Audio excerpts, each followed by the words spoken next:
In his first day in office, in his second term as US president, President Donald Trump signed an executive order declaring that there are only two sexes, or at least that the federal government is only going to recognize two sexes, and declaring war on something it calls gender ideology. This is an expression that is definitely popular on the right, on the conservative side of things, where I reside. But critics of the expression claim that it's an empty signifier, that it doesn't mean anything, that it's a catch-all, that it's a dog whistle. They'll even go so far as to say that it is that it's problematic by pretending as though transgender identification is an ideology rather than an identity. Those are their claims true? Is gender ideology, that expression, in fact, an empty signifier? Is it a dog whistle? These kinds of things. Those are the questions, among others, that we're going to tackle in today's episode of Theopologetics.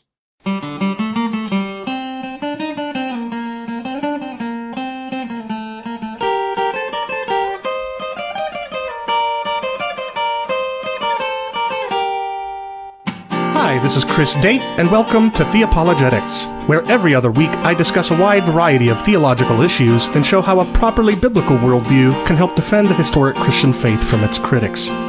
Join me as we think through what we believe and why we believe it, and not something else.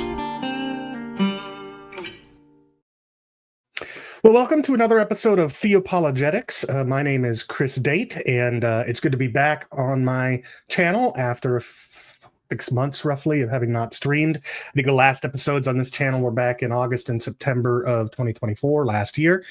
So I apologize for the delay, but it's good to be back in the proverbial saddle. And before we hop into the topic that we're going to be discussing today, I want to just praise God a little bit for some progress that I've seen in an area of life that I've been working on.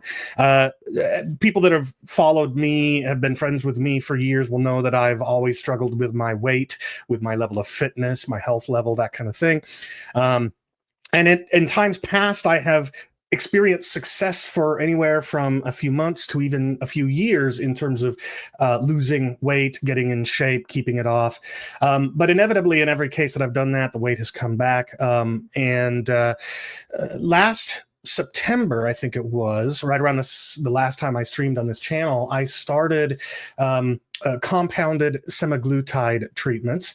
This is the compounded version of the drug known as either Ozempic or as Wegovy, depending upon whether it's being prescribed for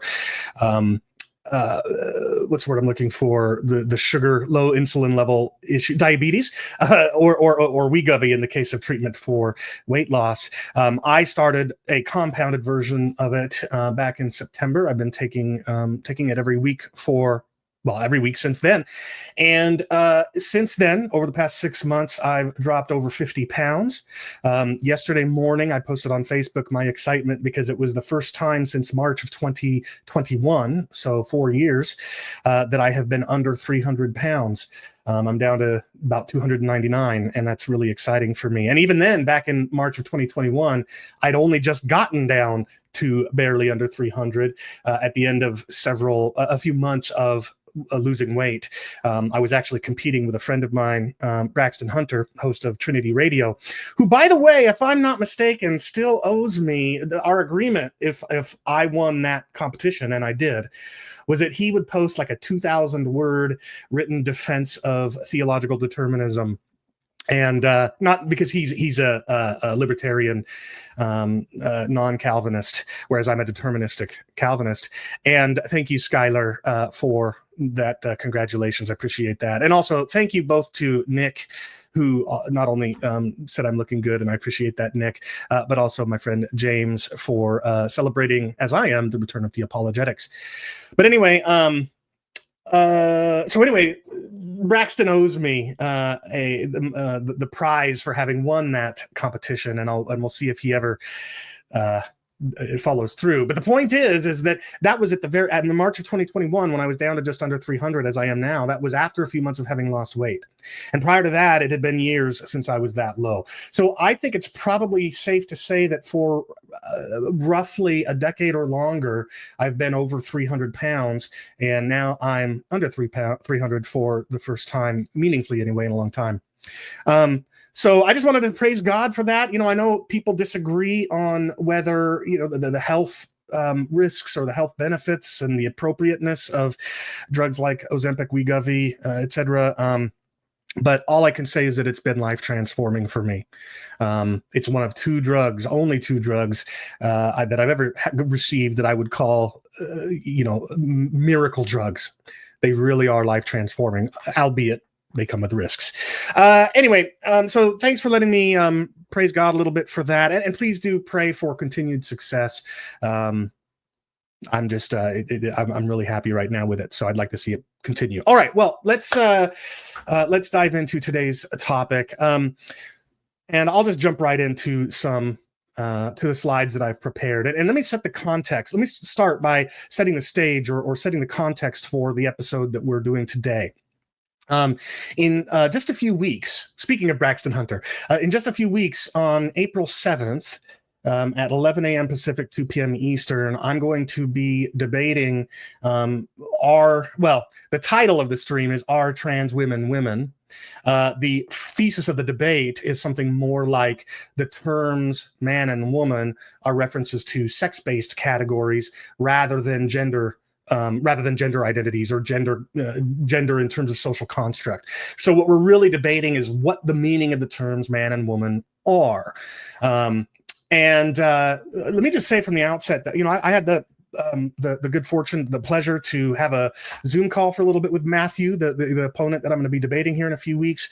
And I have nothing but high praise for him. He's bright, he's kind, he's respectful, he's thoughtful, even if we disagree on this topic. And what I'll say is that even though we disagree on this debate, I'm going to be arguing that the terms man and woman are references to sex constrained groups of how do I want to put this?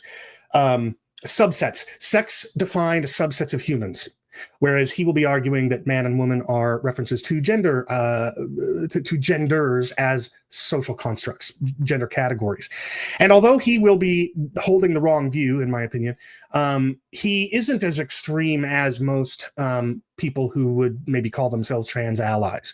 And I think that you'll see that in the course of the debate. And the reason I say all of it is just because I don't want anybody to be critical of Matthew, to say anything negative about him just because he's taking the wrong side of this debate. I think that you're going to find him very thoughtful, and there's even a part of me that thinks it's at least plausible that he might change his mind, at least to some degree, as a result of the debate, if not during it. But it's never happened before in a debate with anybody, so I'm probably being unrealistic with that hope. But, fingers crossed. So this is the context of why we're doing this episode today, and I will say a little bit more about that here in a moment. But before I continue, I want to highlight sort of the category within systematic theology that we're going to be talking about today and in the episodes to follow. This is something I've done in many of my episodes.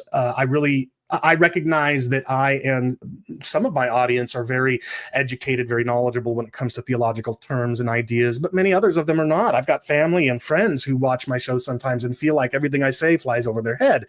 And so I want to make this educational, not just in terms of the gender ideology debate, which we're going to be talking about today, but also just in terms of understanding Christian worldview, Christian concepts, theology, stuff like that.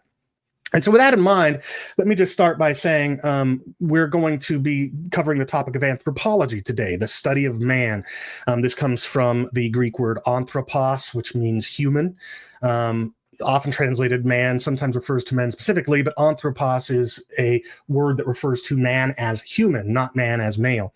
And so anthropology is the study of man. And since we're in a context where the terms man and woman are debated, I'll just make clear that by man here, I'm talking about the human race, human nature, what it is to be a human, not what it is to be a male. And the reason why I'm starting, so let me back up. You can tell I'm kind of stumbling on my words. I'm not as well rehearsed for this as I'd like to be, but the reason why we're starting a series, because that's what I'm doing here. This episode that you're tuning into now, whether you're watching live, and I'm thankful for those of you who are, or whether you're watching after the stream is over, I'm starting a series, and this is the first episode in that series, and the series is going to be on sex and gender. And the reason why I'm doing that series is because I think an ideology does indeed underpin, motivate attempts by people who would call themselves trans allies to transform society to conform to what they think is the right way to interact with and to socialize with and to accommodate and whether or not to affirm people with trans identities. Everything, I think it's all ideologically motivated, and I want to address that ideology piece by piece, and that's what this series is going to be doing, is challenging a lot of the myths and misconceptions that I think are rife, that permeate this ideology. But in order to demonstrate that there is indeed an ideology to be challenged, I wanted to start that series with a look at what we conservatives mean by the phrase gender ideology, just so that it's understood what it is that's kind of happening, that this isn't just a debate over, are trans women, that kind of thing. There is an ideology, even if there's a reasonable sense in which people have a gender identity that could be that could not align with their sex. These are things we'll cover in this series. But even if that's true, there's still the question of to what extent, if at all, should society accommodate and affirm those gender identities that are alleged to be different from one's sex. And what I'm going to be tackling is what I think is or what I want to demonstrate today is that there is indeed an ideology underpinning those attempts to get society to change. Okay. So we're right now here at the beginning of this series. I'm treating it as an introduction to my sex and gender series, and we're going to ask the question, what is gender ideology? And then as the series continues, I'll cover what is sex, what are some sex myths and misconceptions, the many meanings of gender, and yes, there are indeed many meanings of gender. What is a woman, sex versus gender identity, sex versus gender as social construct, and then anything else I can come up with. And if you think that there are additional topics within that would be useful to cover in this series, I would very much appreciate you reaching out and letting me know so that I can plan that out. All right, I mentioned in the cold open to the episode you're watching right now, that in his first day in office, his second term anyway, President Donald Trump issued an executive order declaring women on gender ideology. And this was a phrase, gender ideology, that had been used for several years by conservative critics like me of the transgender movement, the accommodation and affirmation of transgender identifying people, etc. But there are many outside of the category of conservative critics who scratch their heads, or at least pretend, at the very least, to scratch their heads over what this gender ideology expression is even a reference to. So, for example, if you look up the Wikipedia article on the anti-gender movement, you'll see that they say the term gender ideology, central to the anti-gender movement, lacks a consistent or coherent definition. They call it an empty signifier, a catch-all for sort of anything that Christians don't like about the LGBTQ plus movement. So this is one of the claims that's made about this expression, gender ideology, is that it doesn't mean anything. And they'll even sometimes say it's a dog whistle, meaning it's a homophobic and transphobic signal to fellow homophobes and transphobes to sort of whip up shared resolve opposing anything LGBTQ plus. Right, that's kind of the way a lot of critics of conservatives pretend the expression gender ideology functions, but that's all false. Those that make those claims, and we're going to talk about this throughout the course of the episode today, I am convinced that they are either not trying to understand what we mean when we use the expression gender ideology, or they willfully misrepresent it. But then there's also another criticism of the expression gender ideology, the phrase gender ideology as it's used by critics like me of the transgender movement. And that criticism says that the problem with the expression gender ideology, and they'll make the exact same claim about the word transgenderism, is they will say that it implies that transgender identity is a belief system rather than an identity. But this is false. As I've said a couple of times now over the course of the episode, and I'll unpack this further as we continue in the episode today, the expression gender ideology and the expression transgenderism aren't meant to imply that there is no genuine concept of identity that should be talked about here. Rather, these are expressions meant to capture the reality that an ideology underpins the prioritization of gender identity or gender over sex. So the article that I had up on the screen and quoted a moment ago goes on to say that, look, if we had an executive order that referred to left-handed ideology, people would understand that that's absurd, right? Because being left-handed isn't, it's not like a choice that stems from one's ideology. It's just a natural variation. And they're saying the same thing is true of transgender, people who identify as transgender.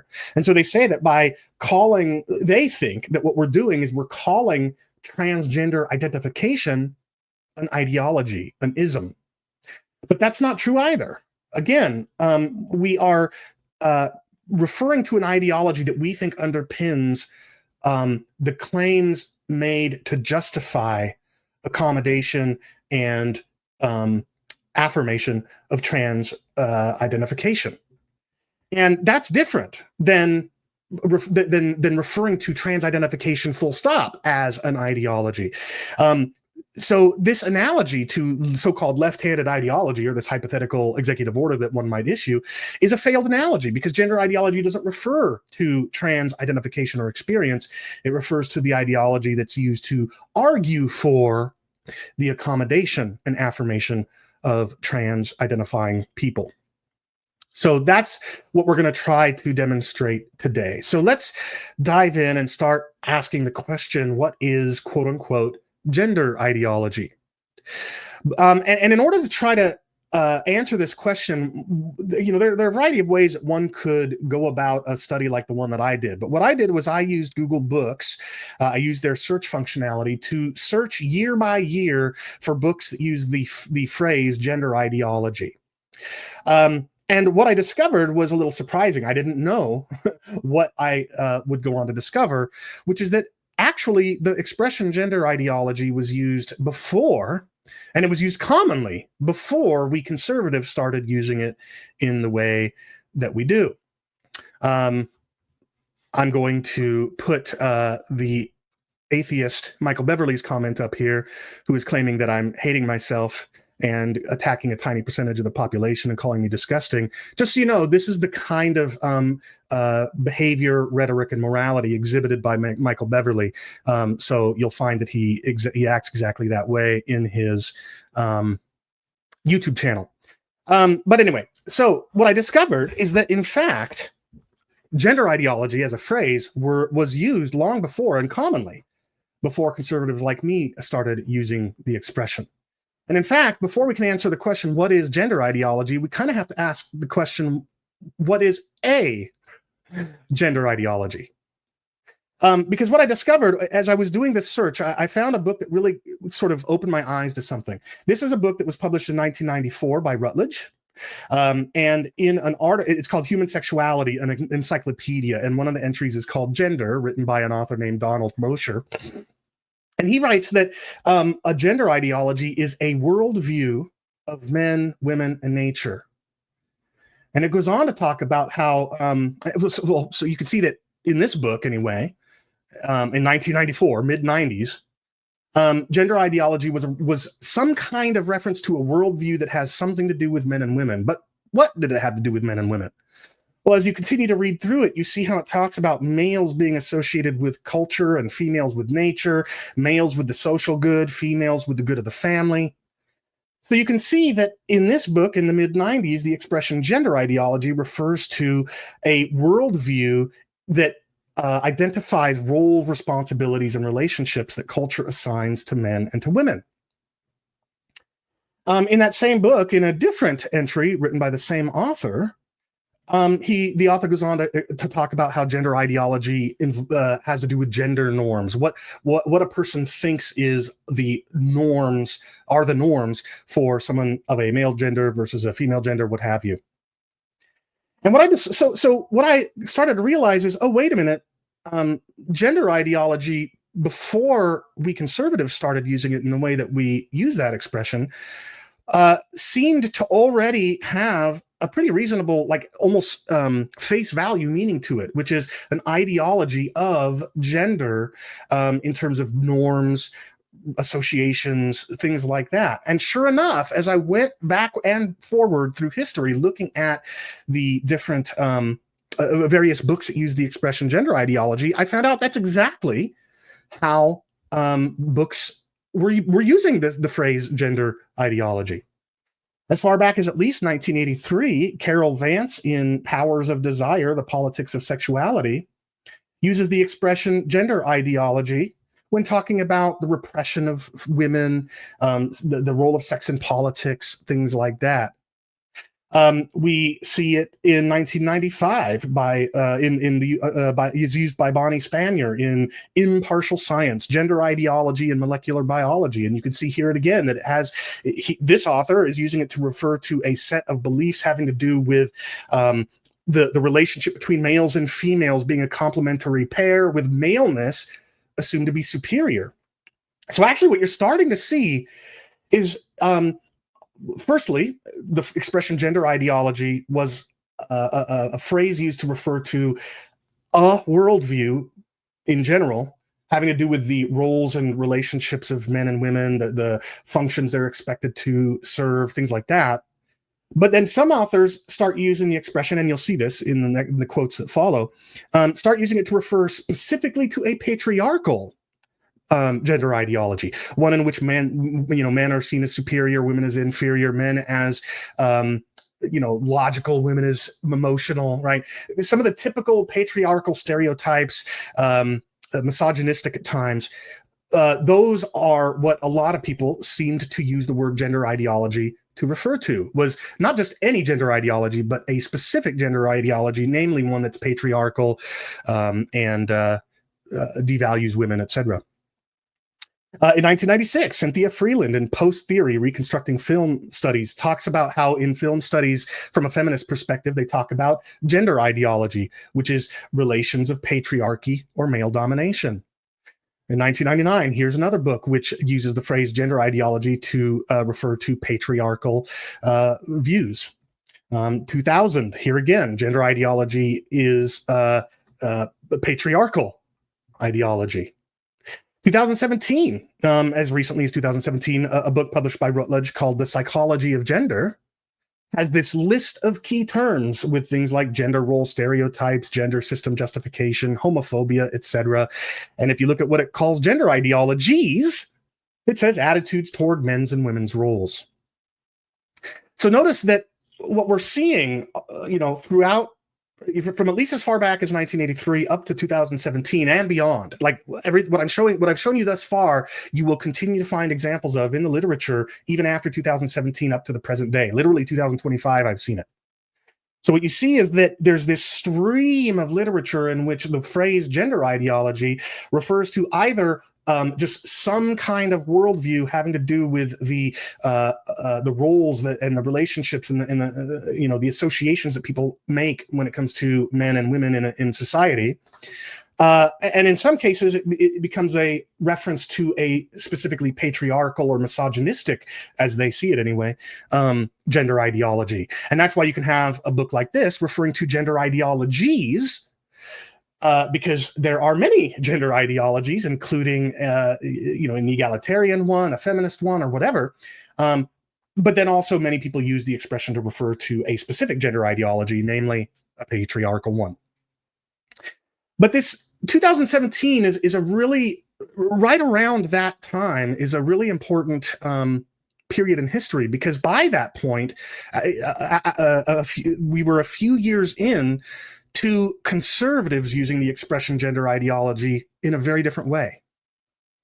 So in 2018, right around the same time as that book I just put up on the screen, Georgia Brambilla and Joseph Tam in Sexuality, Gender, and Education are talking about two camps waging a cultural war with conservatives complaining about something they call gender ideology.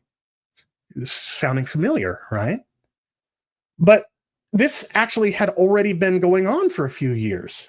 And I think it's possible, I'm not sure of this, but it's possible that gender ideology, that phrase gender ideology, began to be used in the way that conservatives use it now in 2013, when the Bishops' Conference of Poland published their pastoral letter to be used on the Sunday of the Holy Family 2013. Because in that pastoral letter, they talk about the gender ideology that we hear in some media, which maintains that biological sex is not socially significant, and that humans can freely determine whether they want to be men or women, right? And you can tell that's exactly what those of us who use the expression gender ideology as critics of the transgender movement, that's exactly what we're talking about when we talk about gender ideology. But I can't find the expression used to refer to that prior to this point in 2013. But then it started taking off. In 2015, Edward Penton in the National Catholic Register publishes an article called "Gender Ideology's Completely Mad Attack on the Family and Society." And notice what he says about gender ideology, that it denies that human persons are born as men and women. You're starting to see a theme, right? A consistency here. In 2016, in the journal Crux, an author named Austin Everett, in an article titled "Transgender Debates Require Distinction Between Theory and People." Journal might not be, magazine I think is more appropriate. Crux I think is a magazine. The author writes that there's an academic theory that has grown out of feminism and gay rights that challenges the notion that gender is rooted in biological sex. Gender in this thinking is an arbitrary social construct that demands the abolition from public documents of notions of sex as male or female. So you're continuing to see a reference to a theory or an ideology that underlies a movement that deprioritizes sex and elevates gender identity as something that overrides sex in the public square. 2017, in the magazine Feminist Current, Raquel Rosario Sanchez, in an article titled "If White Feminism is a Thing, Gender Identity Ideology Epitomizes It," says that gender identity ideology is the view that we can ignore whether people were born male or female and instead use a variety of terms like gender fluid, etc. And it's the view that sex itself is an invented social construct. In 2019, in a book called "Gender Ideology, What Do Christians Need to Know?" Sharon James writes that gender ideology downplays the male-female distinction and the significance of our physical bodies. You see the theme, right? This is not hard to figure out. Any person who claims that gender ideology as an expression used by conservatives is an empty catch-all, an empty signifier, are clearly not even trying.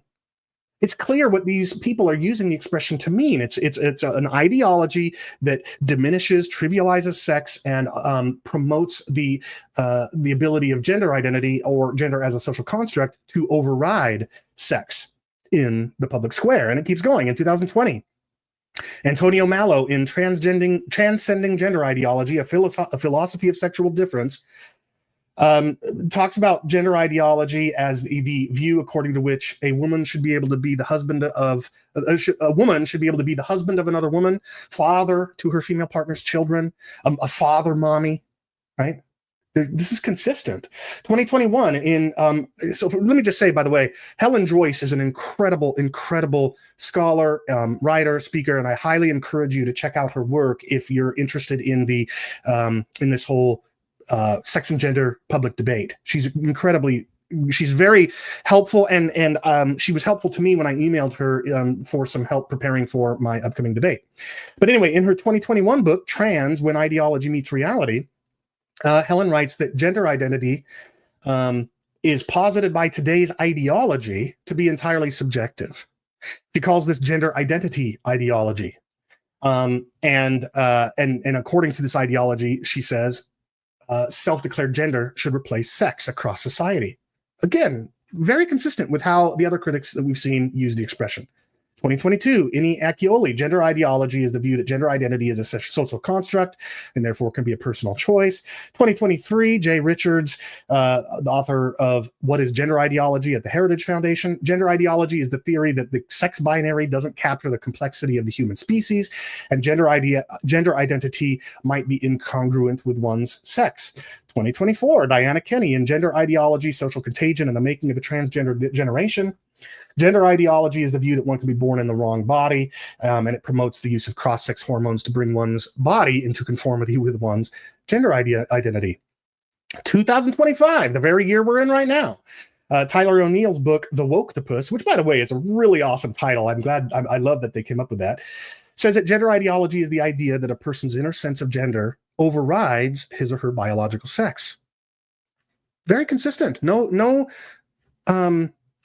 code language, nothing that has to be really figured out. Anybody who claims that the phrase gender ideology is just an empty catch-all clearly isn't trying to understand how it's being used. And indeed, the very executive order with which I started this episode, just about, in the cold open, even that executive order itself says that gender ideology replaces the biological category of sex with an ever-shifting concept of self-assessed gender identity. So we do see a constant, a very consistent and constant theme to what these critics mean by the expression gender ideology. But we noticed something before we started looking at those critics, and I haven't heard anybody observe this before. I might be the first. I don't know. I probably am not, but maybe I am. What I've got on the screen is a timeline from the past up until the present day. And I've got two sort of striped bars above the timeline. One is the world of just sort of common parlance, the way that language is used in ordinary life, publication, stuff like that. And then on top of that, a colored strip representing discussions in the culture wars, the kinds of things that are so at the focus of even politics today. And what we saw as we looked through those books from 1983 all the way to 2017 and beyond, what we saw is that in the world of common parlance, the expression gender ideology referred to any worldview that assigns gender norms, roles, and relations and things to males and to females. And in many cases, the expression came to be referenced to specifically a patriarchal form of such an ideology. And I want you to notice something here. Those who would call themselves trans allies hate patriarchal gender norms and relations, or at least they claim to. I would say that probably the most accurate way to put it is they hate some of it and they like others, and we'll talk about that in future episodes in this series. But at least at face value, if you talk to somebody who identifies as a trans ally about a patriarchal gender ideology, they're going to hate it. Keep that in mind. Because somewhere beginning around 2013, in specifically the realm of culture wars, the expression gender ideology took on a different meaning. It became a reference to an ideology that trivializes sex and prioritizes gender or gender identity over sex in the public square.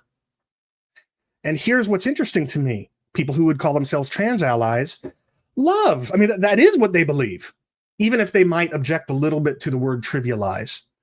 But I think if they're honest with themselves, they probably would have no problem. They would say sex is trivial. It's unimportant, right? So you've got this interesting phenomenon in that up until conservative critics of the transgender movement like me started using gender ideology to refer to the trivialization of sex and the prioritization of gender, prior to that point, people that would ally themselves with the trans movement, if they were familiar with the expression gender identity at all, would have likely associated it with an ideology that they loathe, or at least claim to loathe, think they loathe. But now we conservatives are using the expression to refer to an ideology that is what they in fact believe and say.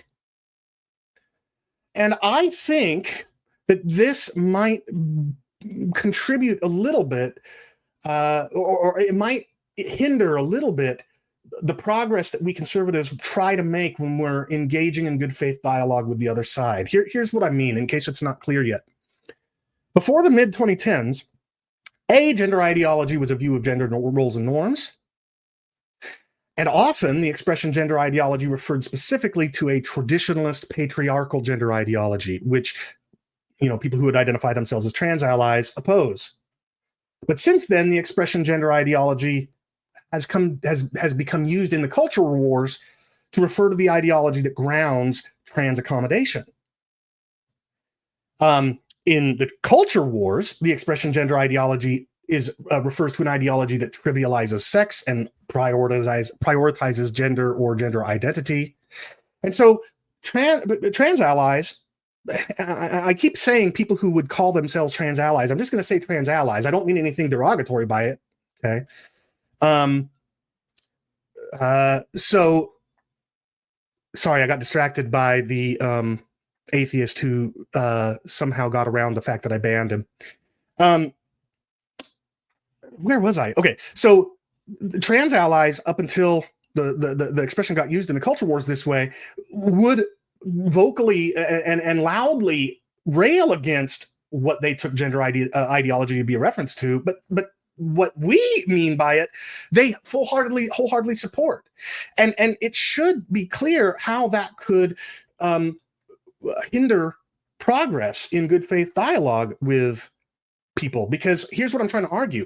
By using the pre-existing phrase gender identity, this should say gender ideology. Sorry about that.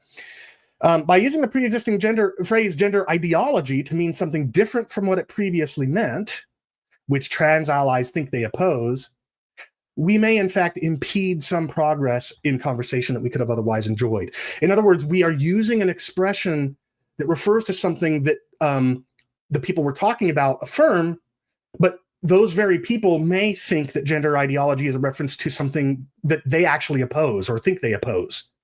You see how that might cause confusion and thereby hinder the some of the progress that we could have made.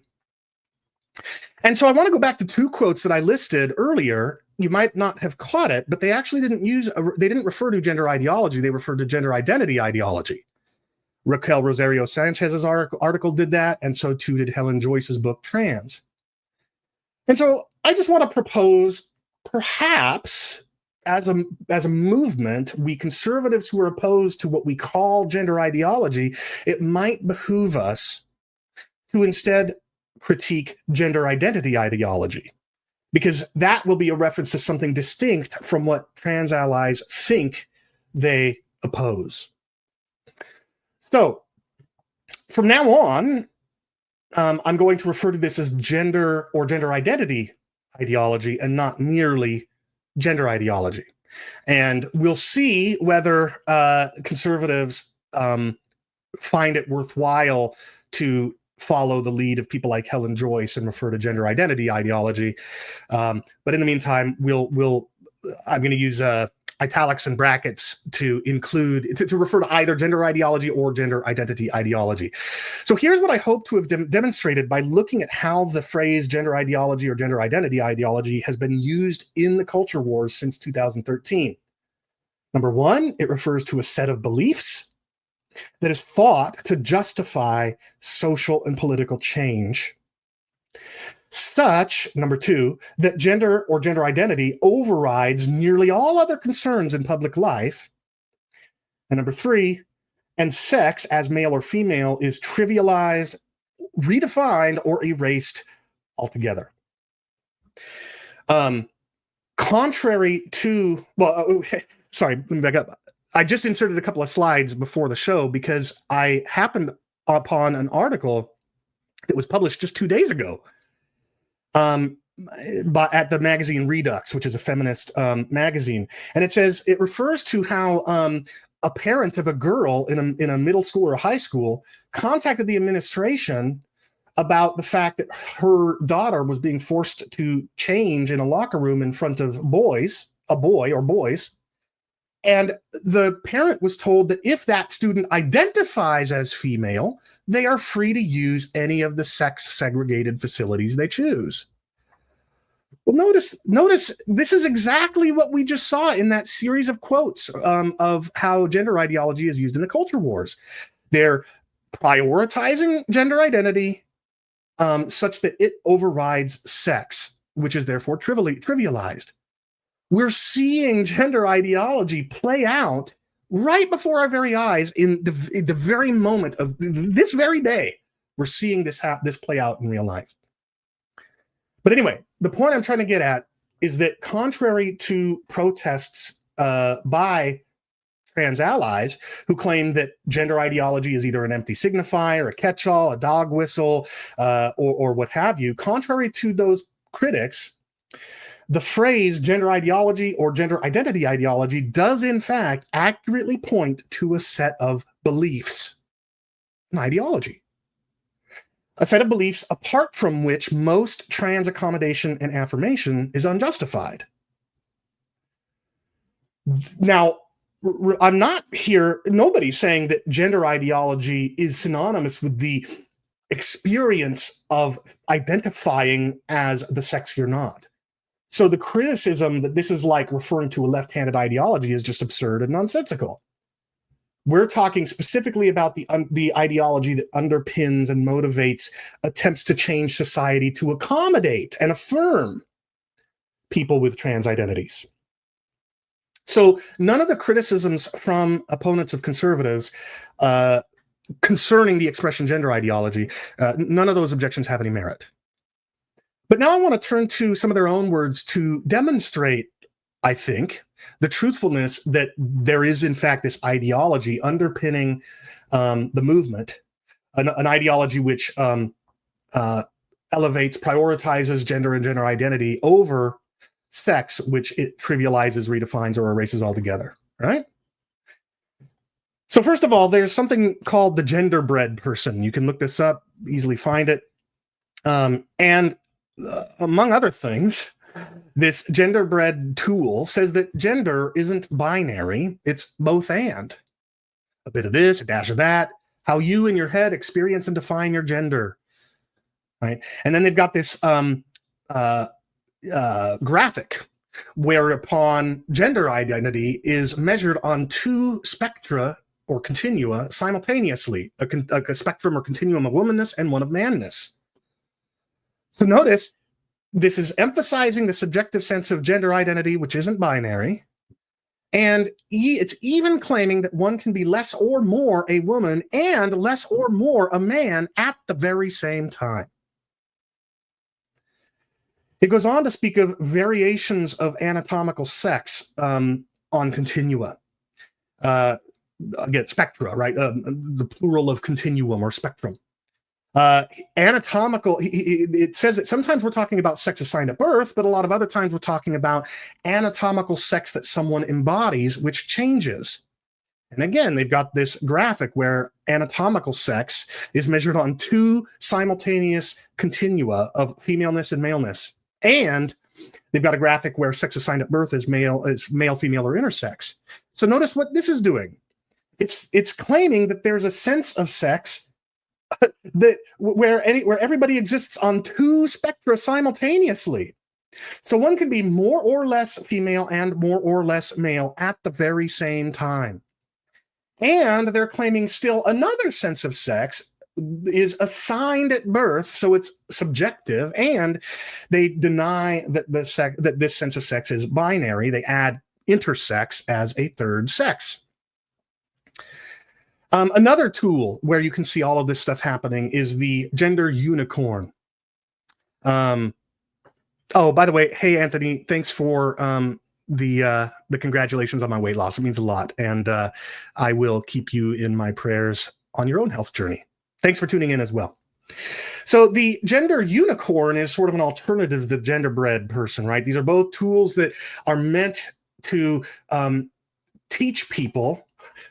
They're meant to teach people the very ideology that we refer to when we refer to gender ideology. And notice too how child-oriented they are. Colorful cartoons, right? This is when people often complain, the people on the left, people often complain about the right, saying that we're illegitimately crying wolf when we talk about how gender ideologues are trying to indoctrinate our children. But the graphics are, it's worse than Joe Camel meant to advertise cigarettes as cool to kids. Right? They're literally making colorful, kid-oriented cartoons to teach gender ideology. Anyway, I'm ranting, and I apologize for that. Oh, but Kevin chimed in saying also congrats on the weight loss. Thanks, Kevin. I appreciate that. You'll have to let me know what you mean by a teleological view of sex. Presumably, what you mean is something like it's sex by design, that we are designed. And well, I'm a Christian. So yeah, I think so. I think that we're designed to be the sex we are, but I'm not sure if that's what you're asking. So maybe ask me again in a little bit. Anyway, so back to this gender unicorn. Notice it says gender identity is one's internal sense of being male, female, neither, both, or some other gender. And not all people exist on a scale of womanhood and manhood. So notice a few things. First of all, yet again, it emphasizes a subjective sense of gender identity, which it claims isn't binary. And looking at combining the graphic in which you've got three simultaneous continua or spectra all at the same time listed under gender identity, when you combine that with the text, you can see that this is teaching that one can be less or more of any number of genders simultaneously. But when it comes to sex assigned at birth is the classification of people as male, female, intersex, or another sex based on a combination. And they therefore recommend not using sex by itself because the word sex is vague and typical of transphobia. So you can see they're claiming that sex is merely a classification or construct. It's subjective, and they're denying the sex binary by adding not just a third sex, but a fourth and beyond list of sexes. Now, here is the GLAAD, I think that's gay and lesbian, well, I should probably look up that acronym so I can actually say what it is. GLAAD is I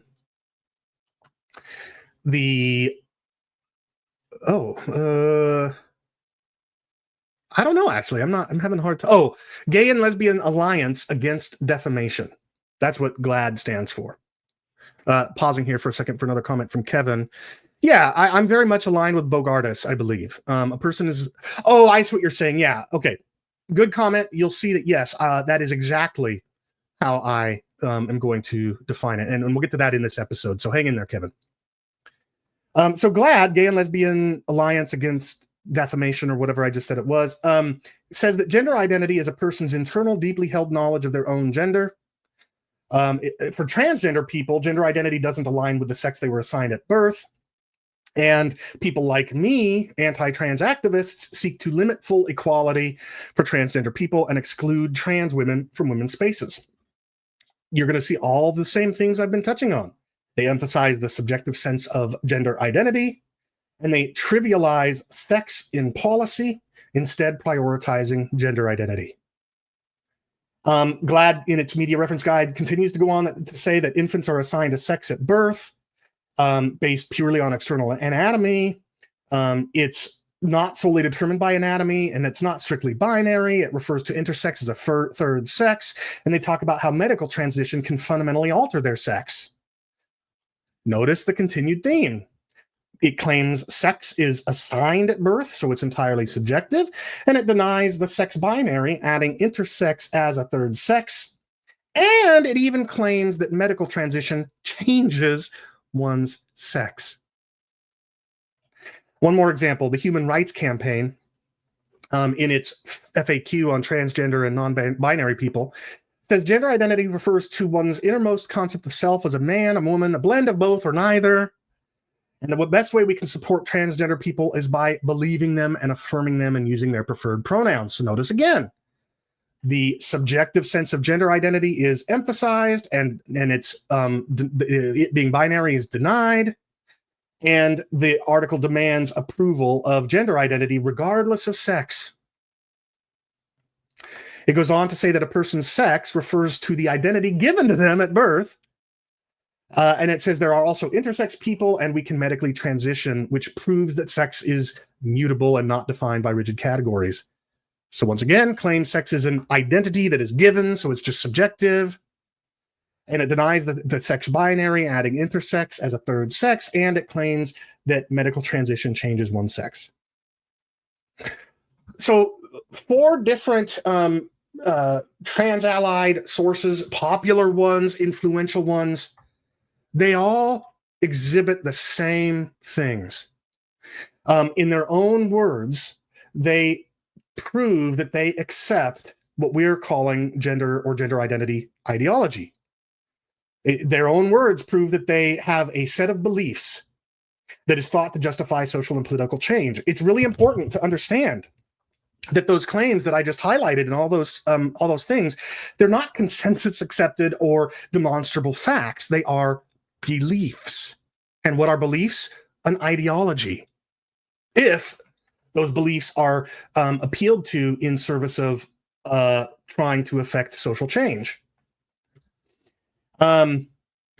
Number 2, each of these 4 sources I pointed you to demonstrate in their own words that the set of beliefs they're promoting are such that gender or gender identity overrides nearly all other concerns in public life. And that's demonstrated because they insist upon affirming gender identity over sex and allowing men into women's spaces. And all 4 of these sources trivialize, redefine, or erase the sex binary as male-female altogether. Calling sex, reducing sex to little more than a social construct.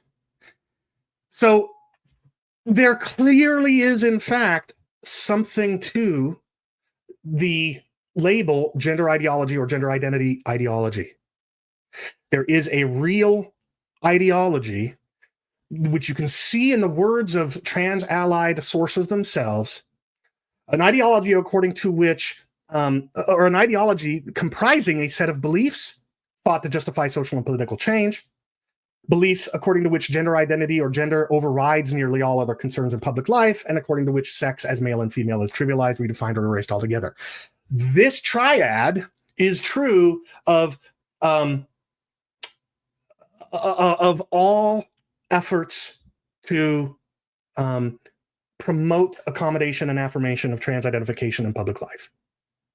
So, although I'll acknowledge that the phrase gender ideology might be a little confusing because of its almost seemingly opposite meaning in common parlance for years prior to how we're using the expression, and for that reason, it might behoove us to use the expression gender identity ideology instead. Nevertheless, there is a genuine ideology that is underpinning and motivating and justifying the move to try and get society to accommodate and affirm people who have trans identities.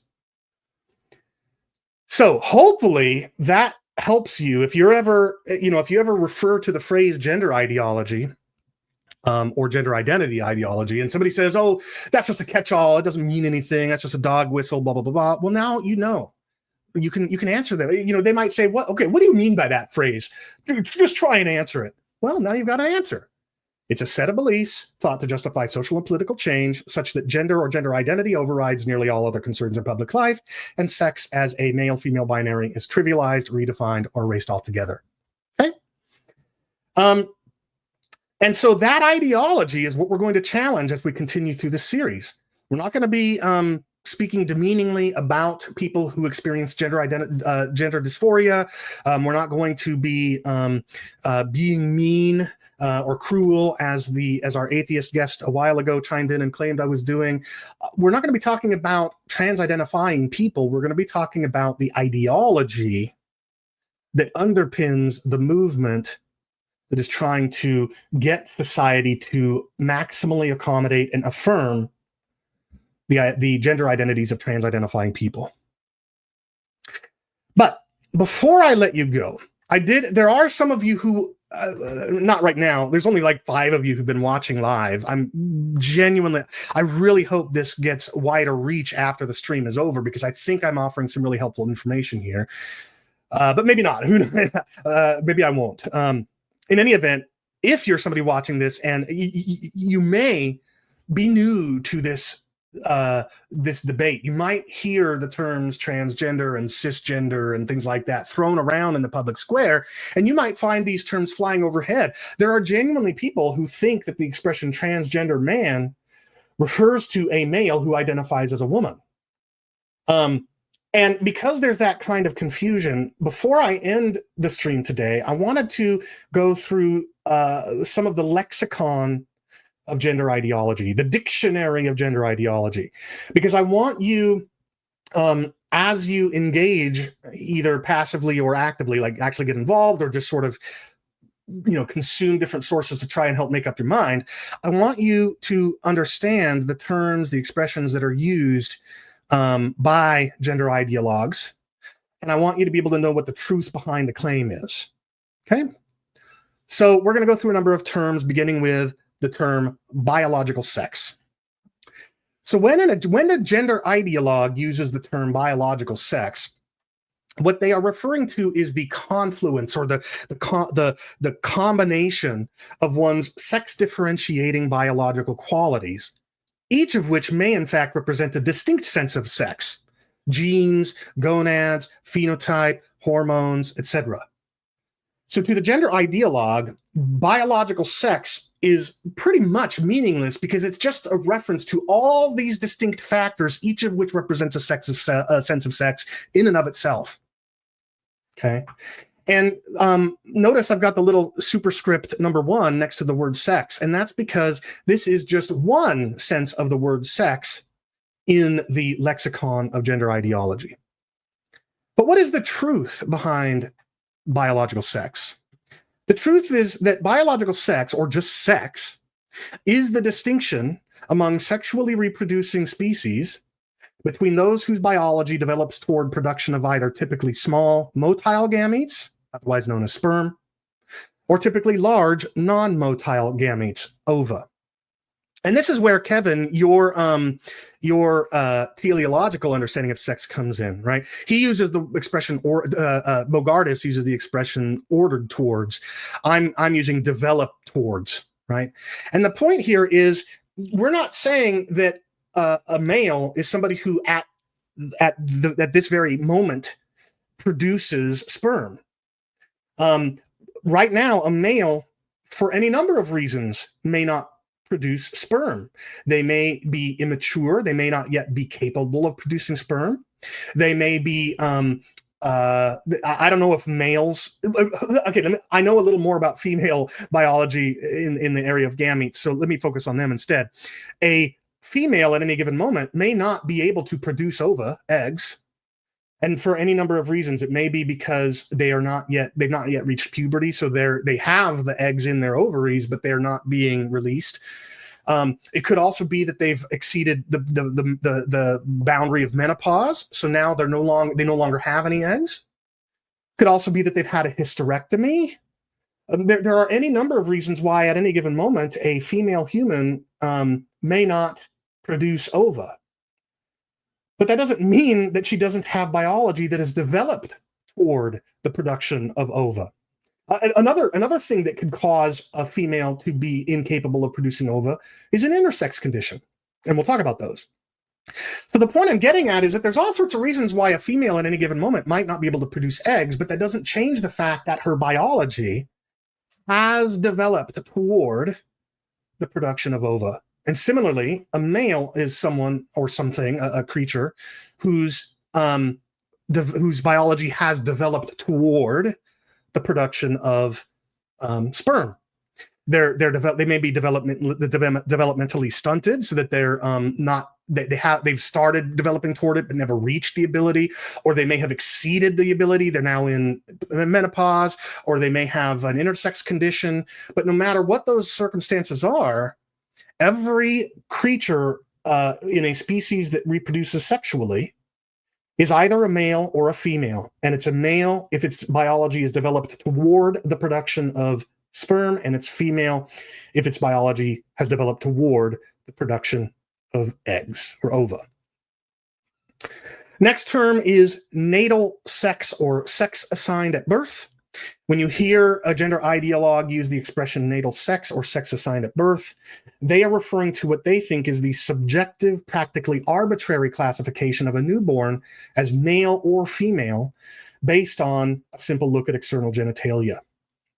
Here's a second sense of the word sex in gender ideology, but here's the truth behind sex assigned at birth.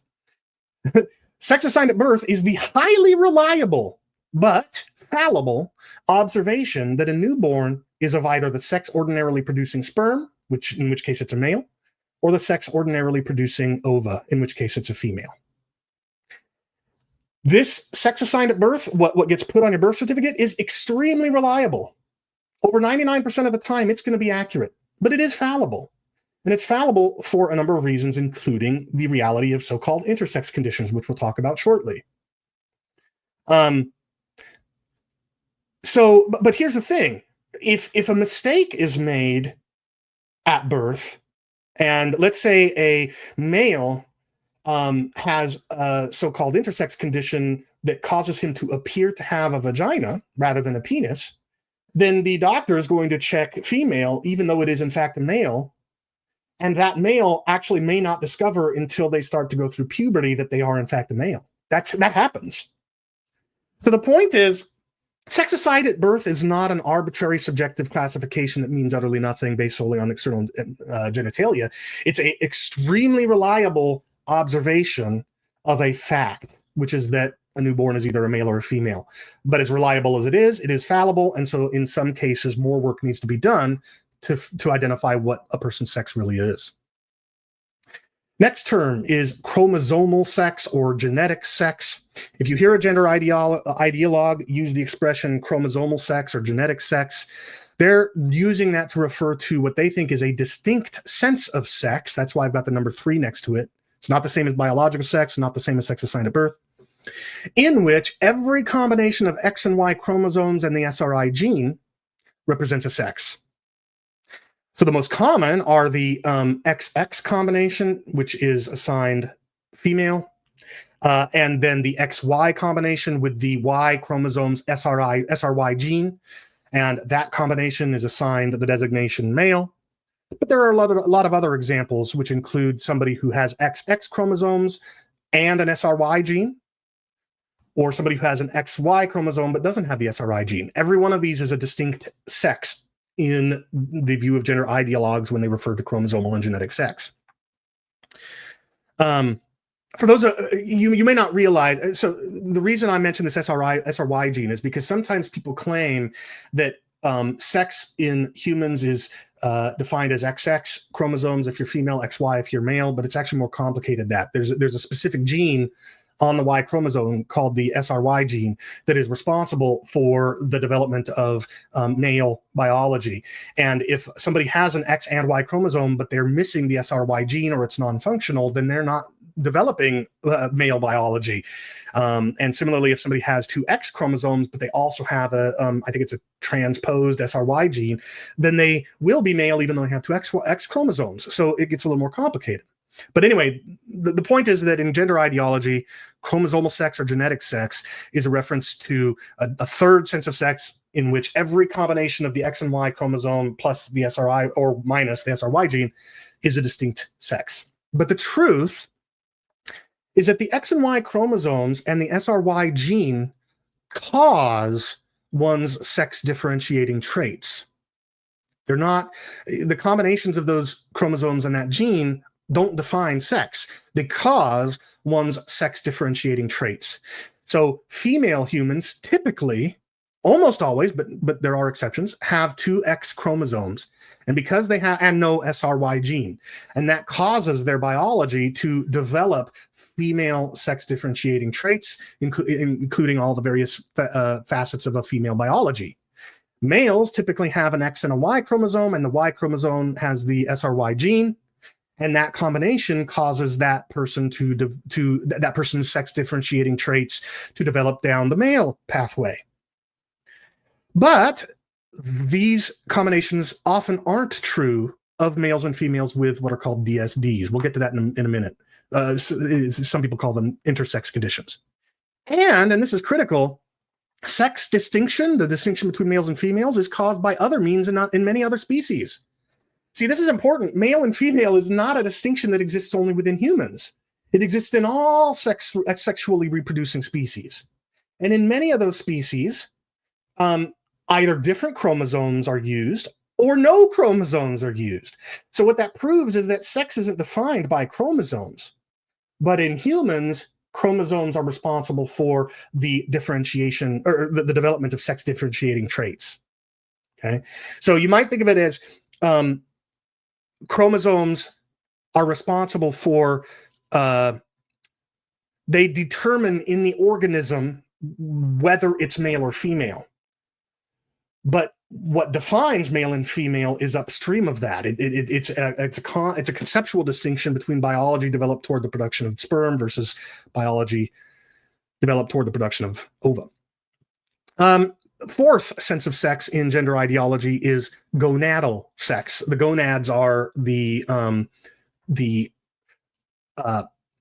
gamete producing organ. So in the case of females, the gamete is the ovum, the egg, and the ovaries are the gonads, if I'm not mistaken. Whereas in males, the gonads are, sorry, the gametes are sperm, and the gonads are the testicles. Okay, so in gender ideology, gonadal sex is a fourth distinct sense of sex in which everyone is either quote unquote male for having gonads arbitrarily classified as such, testes, or female for having gonads arbitrarily classified as such, namely ovaries, or very rarely something still third or beyond for having gonads comprising both testicular and ovarian tissue. These are called ovotestes. This is an extremely rare condition in which one's gonads are not purely testes nor purely ovaries, but are instead a mix of both kinds of tissue called ovotestes. And in gender ideology, those represent three distinct values within this fourth sense of sex called gonadal sex.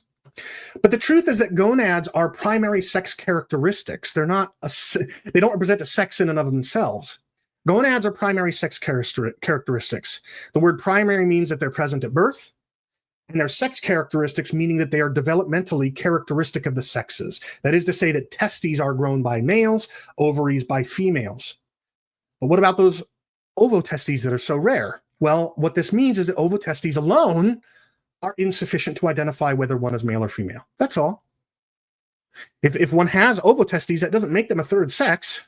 It just means it's not clear from the gonads alone whether they're male or female. We're not done with different meanings of sex. There's a fifth one, phenotypic or anatomical sex. In gender ideology, phenotypic sex or anatomical sense is a fifth distinct sense of sex in which everyone is on either one spectrum or two. We saw that in those diagrams that we looked at, the genderbred person and the gender unicorn. According to this definition of sex, everybody's on either one spectrum from maximally female to maximally male, or, as in the case of those diagrams we looked at, two spectra simultaneously, one from less to more female and another from less to more male. Whether one spectrum or two spectra, however, where someone falls on this one or these two spectra is determined by how typical their anatomy is of natal females and males, respectively. So if you have breasts, then you are phenotypically or anatomically female, even if you're a male who has gotten breast implants. If you don't have breasts, then you are phenotypically or anatomically male, even if you're a female who's had a mastectomy.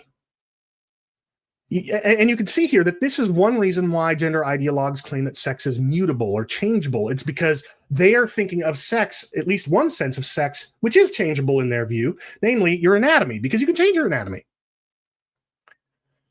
But the truth behind this is that there are no spectra. There is no spectrum. There's no continuum or continua. Nobody is anatomically less or more female or male, whether one's traits are common for one sex or uncommon. See, sex differentiating traits in both sexes exist on a bell curve, right? There are traits that are most typical of females, and the majority of females will have fairly typical traits. But at the further away you get from the center of the bell curve, the more and more uncommon within that sex a person's traits are. But that doesn't make them less or more female. It just means they're less or more typically female. The reality is that an enormous variety of anatomy exists within both sexes, and a post-mastectomy female, a female who has had her breasts removed, let's say she had them removed because she had breast cancer, is no less female than a mother currently breastfeeding her infant. Both the post-mastectomy female and the breastfeeding mother are both 100% female. Neither is more or less female than the other. Hormonal sex is a sixth sense of sex in gender ideology, according to which everyone is on two spectra or two continua simultaneously. One less to more female based on estrogen level, the other less to more male based on testosterone level. So in gender ideology, if you have an awful lot of testosterone and very little estrogen, then you are hormonally male. And if you have a whole lot of estrogen and very little testosterone, then you're hormonally female. Right? Or you're hormonally more female and hormonally less male, right? And then vice versa with the previous example I gave. And here again, we see an example of why gender ideologues think that sex is mutable, because they think that there's a distinct sense in which somebody is male based on their hormones, or female based on their hormones, and actually more precisely, less or more of each based on their hormones. And if you change those hormone levels, you are changing their sex. That's the claim being made by gender ideologues who claim that sex is mutable or changeable. So what's the truth about so-called hormonal sex?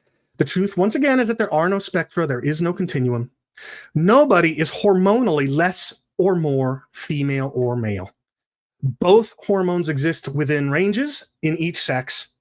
And here's a good example, here's a good example disproving the hormonal sex definition offered by gender ideologues.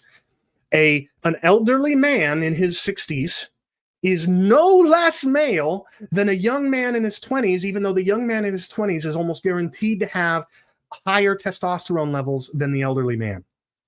The fact that the elderly man has lower levels of testosterone does not make him any less male than the young man, obviously. And in fact, some species that have males and females don't have these hormones at all, right? So obviously hormones don't define sex either. They are characteristic of the sexes, but they don't define the sexes. I think now, one more thing having to do with sex, and that is so-called intersex. When you hear a gender ideologue use the word intersex, they are using it to refer to what they think is a third natal sex. Remember how I defined natal sex earlier, sex assigned at birth? In gender ideology, that's a reference to this arbitrary classification that a doctor puts on the form based on what they see between the newborn's legs. So they think that there's a third sex assigned at birth or natal sex, and that the people who make up this third sex are those who are born with gonads and genitalia that don't fall neatly into the male and female categories. Okay, so if you don't have clearly a penis or clearly a vagina or whatever, then you're neither male nor female in this arbitrary sex assigned at birth sense. You're some third category called intersex. But what's the truth? Well, the truth is that intersex is a misleading term. There is no inter. Inter is a Latin prefix that means between. And there is no between male and female. This is a misleading term, and it's been promoted in place of the more accurate and more historic disorder of sexual development. That's that acronym or initialism DSD. And that's a reference to a condition in which reproductive organs develop defectively and atypically for one sex. Those sexual organs don't work properly, they don't function ideally, and they're atypical for one sex. But that doesn't mean that one is neither male nor female and is in fact some third sex or is between the sexes. That's absurd. They just have a disorder of sexual development that has caused their sex differentiating traits to be atypical of their sex and their reproductive organs to not function properly. Now let's turn from sex-based terms to gender-based terms, and we'll start with the term gender itself, or at least a first sense of gender. And according to this sense of gender in gender ideology, this is a reference to the traits, the behaviors, the roles, and so forth that society expects of or associates with people based on their sex assigned at birth. So, for example, gender is the social construct according to which males are expected to be more dominant and females more submissive. Right? So, in gender ideology, one sense of gender is this idea of a social construct. And in fact, I think it would be fair to say that this is the definition that my debate opponent, Matthew Adelstein, whom I'm debating on April 7th, this is what he understands gender to be, if I'm not mistaken. And like I said, this is just one sense of gender. We'll see that gender ideology uses several. So what is the truth? Well, the truth is that gender as a word is unhelpfully confusing as a reference to societal expectations. And the reason is because gender as a term has far more widely been used as a euphemism for sex. And that's because the word sex came to be used as a shorthand for sexual intercourse. So prior to the word sex becoming used as shorthand for sexual intercourse, sex was just a reference to the distinction between male and female. When the word sex became shorthand for sexual intercourse, all of a sudden people felt the need to come up with some alternative to the word sex to refer to the male-female binary, and they used the word gender for that. Gender already existed as a grammatical term. It was you can have terms that are gender masculine, terms that are gender feminine, or gender neutral. Greek, Latin, right? These are examples of words that have gendered terms. And the word gender became a preferred alternative to sex when sex became shorthand for sexual intercourse. So what that means is when you use gender to refer to some nebulous set of expectations put upon a person by larger society based on their sex, when you use gender to refer to that, you're going to be confusing people who think that by gender you're referring to sex because that's how they use it. So my opponent might ask me, or maybe he won't. He probably won't need to if he watches this because I'm answering it right now. He might have asked me, are you critical of the distinction between sex and gender? And technically speaking, no, I'm not. I think there are legitimate uses and applications of the distinction between one's sex on the one hand and the expectations to which someone is expected to conform by society on the other hand. I think there's a legitimate application of that distinction. I just think gender is a terrible word to use for the latter side of that distinction. A second sense of gender in gender ideology is a socially constructed classification of someone as a man or as a woman or something else based on their appearance, their behavior, and perhaps most of all, professed gender identity. And actually, plausibly, my opponent would say this is how he defines gender. I don't know. But the point here is there's some overlap here, but notice this isn't a reference to the expectations that larger society places on people of a particular sex. This is instead a classification of man, woman, or something else. And that classification, which could be made by oneself or by larger society, is based on appearance, behavior, and perhaps most of all, professed gender identity. Okay? So when somebody says that trans-identifying males, who they call trans women, should be able to go in women's restrooms, that's because they think woman is this, a socially constructed classification of someone as man, woman, or something else, based on those things. So what's the truth? Well, the truth is that, and this is what the debate's going to be between me and my new friend Matthew, who's going to be debating me. The truth is that man, and this is also true of the word boy, and woman and girl, these are sex-based terms, not genders. A man is a mature human female, or sorry, a man is a mature human male, and a woman is a mature human female. And every single person is either male or female. So there is no socially constructed classification of someone as man or woman, notwithstanding my opponent's claims to the contrary in our forthcoming debate. These are sex-based terms. But there's a third sense of gender that gender ideologues use, and it's synonymous with what they call gender identity. This is one's subjective sense of one's own gender in that second sense, right? What one's own sense of one's classification as man, woman, or something else is. Right? So it's one's subjective sense of one's own gender in that second sense as man or male or woman or female or something else. And often this is based on one's personal interests, behavior, personality, etc. So you've got these three senses of gender in gender ideology, the social construct, and there's more, but I'm just touching on these three. There's the social construct definition, which referring to the expectations that larger society places on people of this sex or that. You've got the classification of somebody as man, woman, or something else based on a confluence of factors, including one's own personal sense of identity. Then you've got this third one, which is one's own sense of where one falls in that second sense of gender, right? Gender identity, this deep, profound inner sense of whether one is a man, a woman, or something else.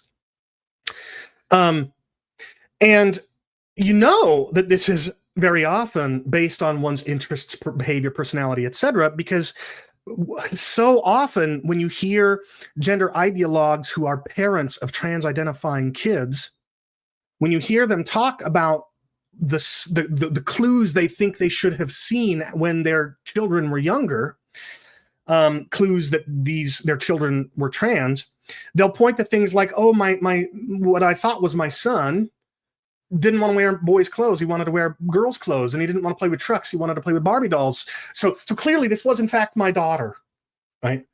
So you could see that it's just so obvious that in this sense of gender, which is gender identity, it is often entirely based on these factors within one's own personality, behavior, interests, etc. So what's the truth? Well, the truth is that sex, as male or female, and sex-based categories, man and woman, are objective. They're not subjective. They're objective, meaning they're true whether one likes it or not. A mature human male is a man no matter how he feels. But critically, it's important that we who are critical of gender ideology, or what I'm calling gender identity ideology, we need to understand that deep psychological discomfort with one's sex, otherwise known as gender dysphoria, should be met with love and compassion. But not with accommodation and affirmation. And to be really clear, I don't know the exactly where the right balance is to be found, or the right how to hold these two things that are in tension at the same time. On the one hand, to show love and compassion to people who experience gender dysphoria, but on the other hand, not accommodate and affirm their sense of identity. I'll admit I'm not exactly sure what the right balance is to be found. But what I will say is that I have two very, very, very, very, very close family members who experience this, and I have consistently not been accommodating or affirming, but I've tried as hard as I can to be loving and compassionate nonetheless. And what I have found is that I think my relationships with these two very close family members are strong. They love me, I love them. We enjoy each other's company. We have good conversations, even though they know I don't accommodate and don't affirm their professed gender identities, sexual orientations, or whatever. And the reason I think that our relationships have been able to remain strong is because I've tried very fallibly, but I've tried to be loving and compassionate even while not accommodating and affirming. And so I want to urge all of us to try and work toward that. Yes, we need to not accommodate and affirm, but we also need to be loving and compassionate and not a-holes. All right. Next term is gender expression. In gender ideology, this is a reference to the outward appearance and behavior by which one expresses one's gender identity, that third sense of gender. So this is, for example, a natal male or somebody who's assigned male at birth who identifies as a woman and as an expression of that chooses to wear makeup and dresses. Right? That's an expression of their identity as woman, even though their sex assigned at birth is male. That's what gender expression means in gender ideology. What is the truth? The truth is that appearance and behavior are expressions of one's personality. And yeah, one's personality is often influenced by one's sex and by societal expectations on one's sex. That's definitely true. But nevertheless, appearance and behavior are expressions of one's personality, not one's gender identity. Where would you even begin to try to draw the line between expressions of gender identity versus between expressions of personality? You literally could not consistently or logically do so. It would be an arbitrary line in the sand. The reality is that all the various ways in which one behaves and chooses to appear outwardly are expressions of one's personality. And that's why I would highly encourage you to check out the work of a guy named Billboard Chris. I think his website is billboardchris.com. You can find him on Billboard Chris on YouTube. And he has often said something to the effect of, there are two sexes, zero genders, and infinite personalities. And that is the truth about gender expression. There are indeed only two sexes. There are no genders in the sense of gender identities that one chooses to express. Rather, what you have is an infinite number. Well, that's probably not true. There's a finite but very large number of personalities. Namely, there's a personality for every single human being who's ever lived and who will ever live, right? And every one of those personalities is different. And every single one of those personalities expresses itself by means of outward behavior and appearance. It has nothing to do with gender. It's personality, but personality informed by one's sex and what society expects from people of a particular sex. Now we get to the term cisgender, or shortened to cis. When you hear a gender ideologue use the word cisgender, what they mean is they're talking about the phenomenon of experiencing a gender identity, that third sense of gender, that aligns with one's sex assigned at birth. So this is, for example, a natal male, somebody assigned male at birth because the doctor saw a penis between his legs, a natal male who identifies as a man, right? They're both, they're aligned with one another. And for that reason, gender ideologues call this phenomenon cis, or cisgender. And that's because the Latin prefix cis means on the same side of, or on the same side as. And as one example, you could look up the history of Cisalpine Gaul. This was Gaul on the same side of the Alps. That's why it's called Cisalpine Gaul. It was on the same side of the Alps as Rome was. And of course, Latin is the language of Rome. So cisgender in the language of gender ideologues just means a male who identifies as a man or a female who identifies as a woman. Okay, but to unpack that, what they mean is that that person's sex assigned at birth, which is arbitrary, aligns with their gender identity. But what is the truth? The truth is that cisgender or cis gives the false impression that it's possible for males to be women, etc. A mature human female just is a woman and needs no qualifier. And in fact, the term cis or cisgender is seen as a slur by many, because it reduces human mature females to a mere subcategory of women. So I will never use this term. I mean, I'm telling you how it's used, but I'm not going to use it because it's a slur, it's false, and it serves the interests of a misleading ideology. What about transgender, shortened trans? Well, in gender ideology, this is the phenomenon of experiencing a gender identity that differs from one's sex assigned at birth. So whereas a quote-unquote cisgender male is a person assigned male at birth arbitrarily by the doctor because they saw a penis between the legs, but the person also identifies as a man, and so they're cis. Well, a transgender person is, for example, somebody who's assigned male at birth arbitrarily because they have a penis between their legs, but they identify as a woman. That kind of person is trans or transgender in this in gender ideology. And the reason they use the word trans is because whereas cis is a prefix in Latin meaning on the same side of, trans is a Latin prefix meaning on the other side of. So whereas Cisalpine Gaul was the part of Gaul that was on the same side of Rome, on the same side of the Alps as Rome was, Transalpine Gaul was the part of Gaul on the other side of the Alps from Rome.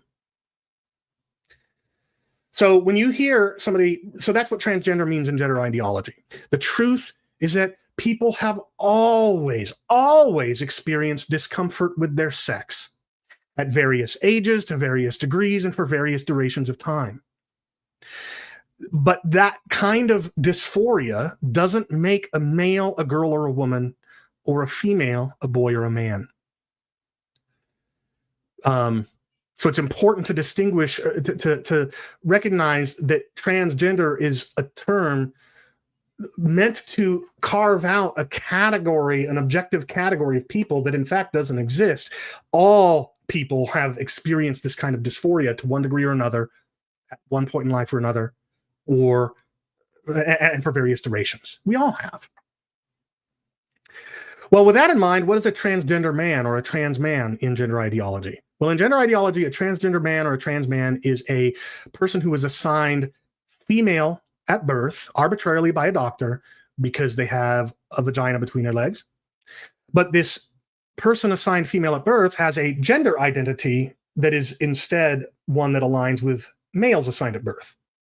And for that reason, this person identifies as a man, and that's true whether or not they exhibit traditionally male gender or expression, or even have transitioned in any way. So whether somebody has just simply declared that they're trans, you know, they were assigned female at birth, but now they claim to be a man, whether that person has actually changed anything in any way about themselves or not, or whether they have or not, they're a transgender man in this ideology. The truth is that a man is a mature human male. A female is not a man, whether she thinks of herself as one or not. And for that reason, I would encourage us on this side of the movement, in this movement, to avoid use of the word transgender and transgender man and transgender woman, etc., and instead refer to this kind of person as a trans-identifying female. That is to say, they are a female who identifies as trans. Okay? Similarly, in gender ideology, a transgender woman or a trans woman is somebody assigned male at birth, but whose gender identity aligns instead with natal females, and who for that reason identifies as a woman. The truth is that a woman is a mature human female, full stop. A male is not a woman, whether he thinks of himself as one or not. And for that reason, I encourage us to use a more accurate term, namely trans-identifying male. That is, a male who identifies as trans. And I think we've got one more, maybe two, but one more slide, and then we'll wrap things up. The expression non-binary, the term non-binary in gender ideology, refers to the phenomenon of experiencing a gender identity that is neither purely male or man, nor purely female or woman, or exhibiting a gender expression that is neither purely masculine nor purely feminine. So if somebody senses inside that they're neither a man nor a woman, or maybe they're both, or maybe they're neither, or maybe they're both and more beyond that, right? So anything other, if they have a so-called gender identity of anything other than man or woman, or male or female, or boy or girl, then they are non-binary because their gender identity falls outside of the traditional binary of male and female. But or alternatively, this can be applied to their gender expression. So somebody who may feel comfortable identifying as a man, they may nevertheless want to express their gender in feminine ways, or maybe ways that aren't purely feminine or masculine or both. Whatever. These are the kinds of things they think they're saying. Those are examples of what they would call non-binary. But the truth, again, is that people have always experienced discomfort with their sex to one degree or another, and people have always bucked traditional sex-based expectations. Neither of those things, neither discomfort with one's sex nor bucking traditional sex-based expectations, makes a male anything other than a boy or a man, or makes a female anything other than a girl or a woman. So that's gender ideology. Okay. It is actually a thing. It captures a real legitimate phenomenon, namely the set of beliefs or ideology that is thought by trans allies to justify the social and political change, such that gender identity or gender as a social construct overrides all other concerns, or virtually all other concerns in public life, and at the same time trivializes the male-female sex binary, or redefines it or erases it altogether. That is a real, legitimate, actual ideology that you can see in the arguments of everybody that would call themselves a trans ally.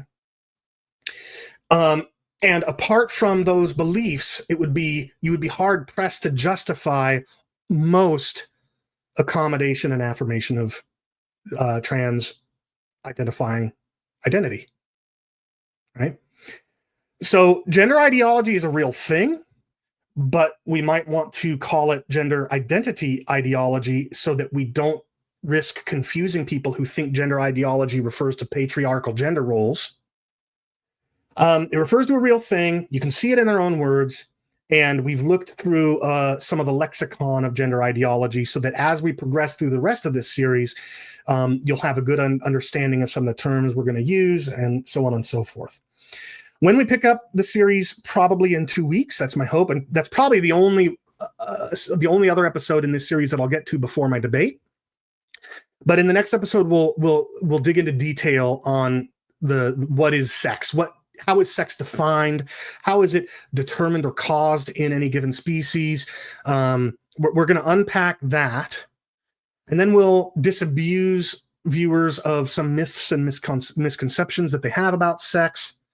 Then we'll turn our attention from sex to gender, and we'll look at the many different meanings of gender, which is why gender discussion is so confusing, because there's so many different definitions. We looked at 3 just today. Then we'll answer the question, what is a woman? But what we're really asking there is, what do the terms man and woman, and likewise boy and girl, mean? Then we'll turn to an analysis of sex versus gender identity, and then we'll look at sex versus gender as a social construct. And then we'll see where things take us. If you have thoughts on topics that you'd like included in this series, you can comment on this video, or you can email me at theopologetics@hotmail.com. And I will try to include it. Now, what I want to do is return to this comment from the a-hole atheist who is trying to avoid me banning any further comments. Imagine hating yourself so much you go on the internet to attack a tiny percentage of the population. It's so disgusting. Chris, I hope you someday realize what a bigot you are and stop. Why am I doing this series? Well, it's not to attack anybody, let alone a tiny percentage of the population. It's actually that percentage of the population that I love and want to help. Because as an increasing volume of data shows, accommodation and affirmation of trans identification is not helpful. It does not lead to flourishing. It does not reduce significantly rates of suicidal thoughts, suicidal ideation. And it tries, and it tells young children that it's possible they were born in the wrong body. It tells a young girl who historically would have been called a tomboy. It tells a young girl who's interested in sports and playing in the dirt and wearing overalls instead of dancing and wearing dresses, that that's actually a boy. Who's the bigot, Michael? You're the one comfortable with telling kids that. You're the one, your side of this debate is the one that is championing the castration and mutilation of young children who are being filtered through this, or sent through this pipeline of castration and mutilation of surgeries and drugs. But surgeries that not only have lifelong unchangeable effects, the claim that sex hormone sex hormones therapy is reversible. No, it's not. When you give a prepubescent child cross-sex hormones and they fail to go through puberty, if you give a young male, a prepubescent male, cross-sex hormones, they will not go through puberty in such a way to develop the ability to impregnate a woman, and in many cases, even to have enjoyable sex. Michael, it's not I who hates myself, and it's not I who is attacking this population. It's not I who's the bigot. It's you. You're the one who is comfortable telling a little beautiful girl she might actually be a boy and should consider taking drugs to avoid developing breasts and to masculinize her voice. You're the one who can't tell her she's beautiful and perfect just the way she is. You're the one who thinks that we should give millions of dollars to pharmaceutical companies and surgeons to butcher our children. That's you, Michael. So why am I doing this? It's not because I hate anybody. It's the exact opposite. I love people who experience gender dysphoria and claim a transgender identity.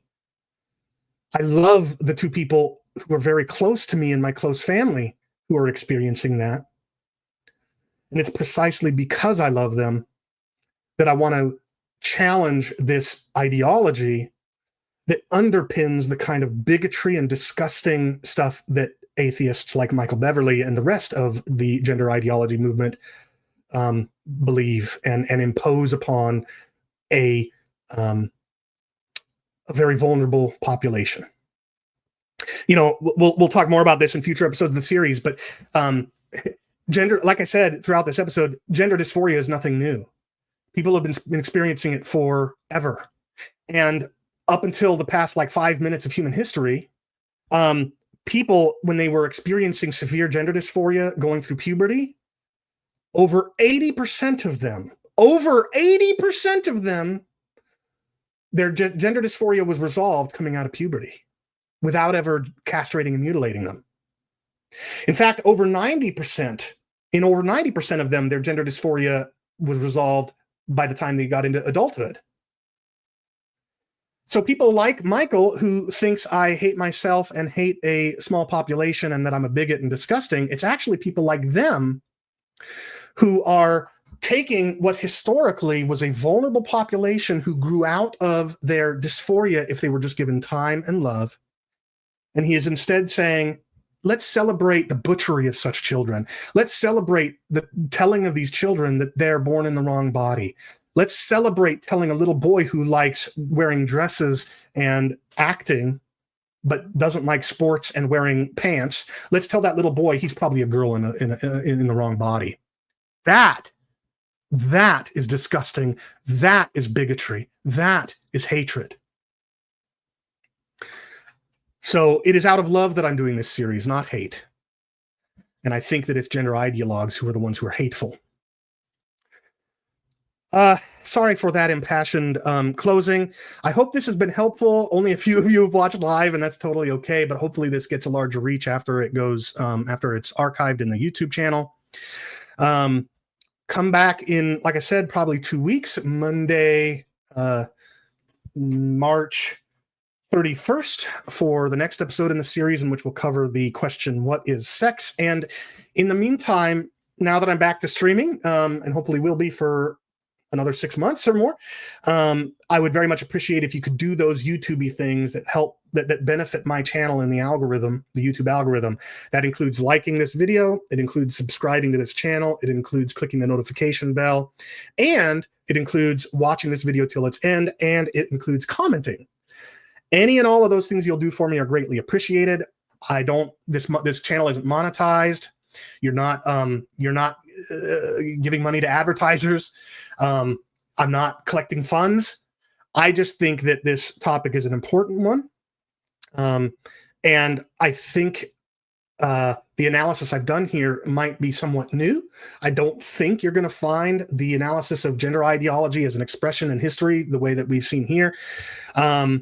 So I think it's worth liking and sharing. So I'd very much appreciate you doing so. But even if you don't support me in any way, even if you hate me and think I'm bigoted, I would very much encourage you to tune in to the next episode of Theopologetics. Until then.